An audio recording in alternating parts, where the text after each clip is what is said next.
This June 2024 Gemini Risings is notably a goodbye to the skin that you know you're shedding that's a part of an old you and stepping into attracting new abundance to set the stage for this new you.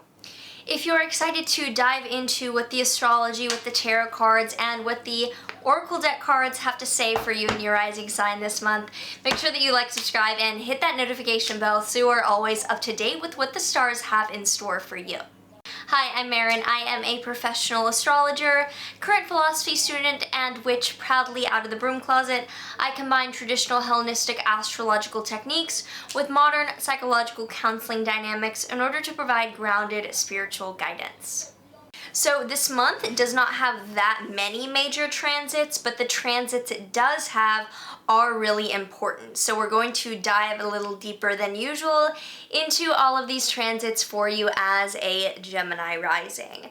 So starting out on the 5th, there is a lunar eclipse, a full moon on steroids basically, in your 1st house, 7th house axis. It's a lunar eclipse in Sagittarius, meaning that it's opposite the sun in Gemini, lighting up your 1st house, 7th house axis. So this is directly relating to the focused area of life for the next 18 months in your life as pertaining to relationships and yourself. There's a full video on this lunar eclipse linked down below for you to check out after this one.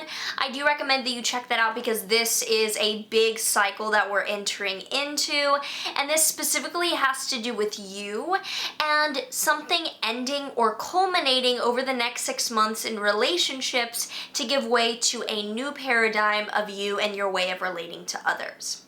Then on the 18th, Mercury stationed retrograde in Cancer in your 2nd house. So there's also a full video on this Mercury retrograde down below, but this will have to do with a reanalysis around money in your life. This is not a Mercury retrograde I'm worried about or that I see being really disruptive. It's mostly just where do we need to relook at what brings us comfort and safety in that area of your life, and you're re-looking at finances, possessions, and values in your life.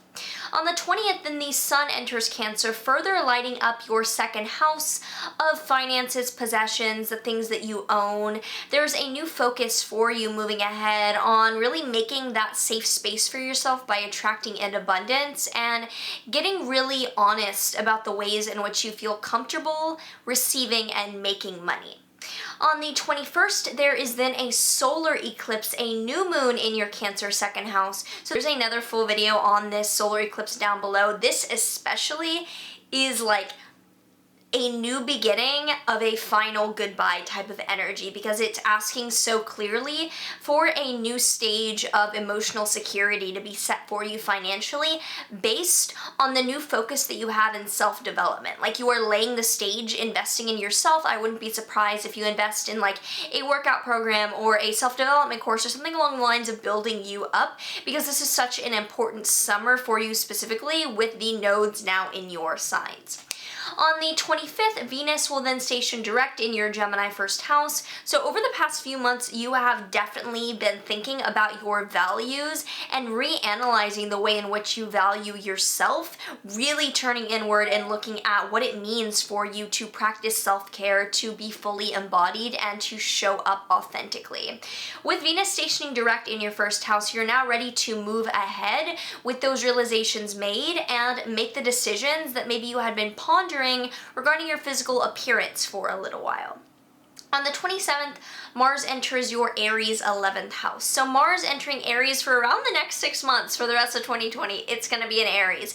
It's at home in Aries, meaning that even though Mars is a malefic, it cuts things, it severs, it can indicate trouble.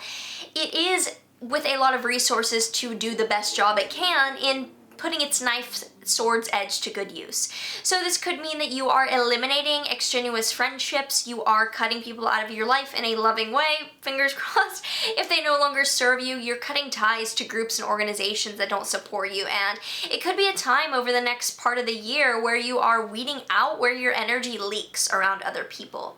Finally, on the 30th, Jupiter is conjoining Pluto in your Capricorn 8th house, a culmination and expansion of energy regarding shared finances in your life. So over the past few years, you are quite aware of the trauma drama crisis going on with shared finances like taxes or joint marriage assets or something like that.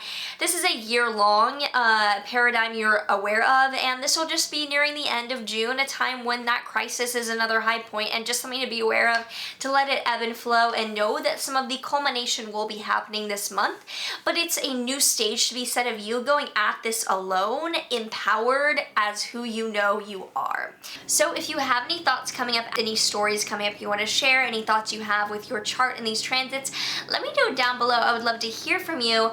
Next, let's pull a tarot card from my Dark Angels tarot deck here to see what energy comes up for Gemini Risings June 2020. So we have the Ten of Pentacles reversed. The Ten of Pentacles upright generally deals with like wealth is coming your way.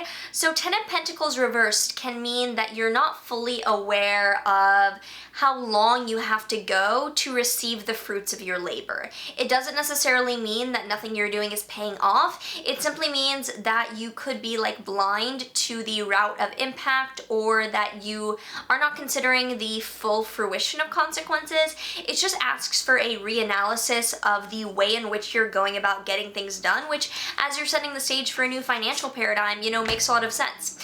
Next, let's pull a Witch's Wisdom Oracle deck card to see what Oracle deck guidance comes through for Gemini Risings.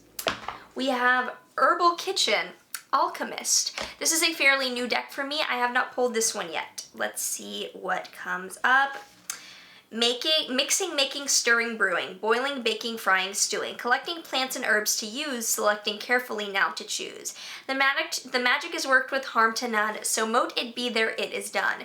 So this could be asking you to use herbal medicine and use plant medicine, not like necessarily ayahuasca, but like herbs and shit, in part of the way in which you're now having an abundance mindset. Like, can you show up for yourself to nourish yourself and really provide for yourself? That's a big theme stepping into the rest of 2020, is how can I provide for myself as a Gemini rising? So with that being said, if this was helpful for you, please share down below. I'm super interested to hear from you as a Gemini rising, what's going on.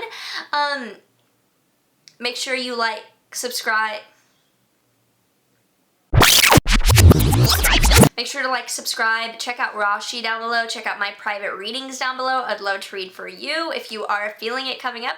Otherwise, sending all the love, and I will see you in the next video.